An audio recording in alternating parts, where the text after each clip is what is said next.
ఆర్థిక మంత్రి హరీష్ రావు, రవాణా శాఖ మంత్రి పువ్వాడ అజయ్ కుమార్లు మాజీ మంత్రి తుమ్మల నాగేశ్వరరావు నివాసానికి వెళ్లారు. కొంతకాలంగా తుమ్మల బీఆర్ఎస్ లో క్రియాశీలకంగా లేకపోవడం, ఆత్మీయ సమావేశాలు నిర్వహించడం వంటి పరిణామాల నేపథ్యంలో తుమ్మల నివాసానికి ఇద్దరు మంత్రులు రావడం చర్చనీయాంశంగా మారింది.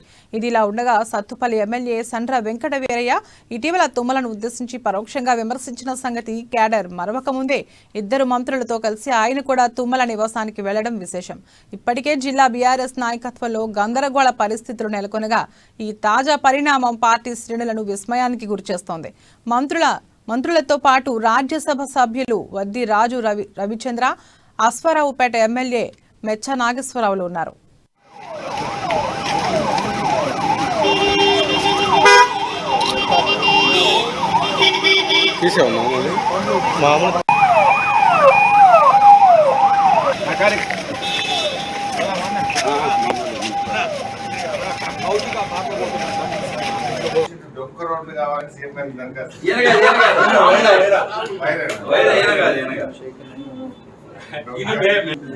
ఈయన సెంట్రల్ లైటింగ్ అడిగింది సార్కి అర్థం కాక నన్ను పిలిచిండే అన్న, నన్ను పిలిచి ఏంటి విధంగా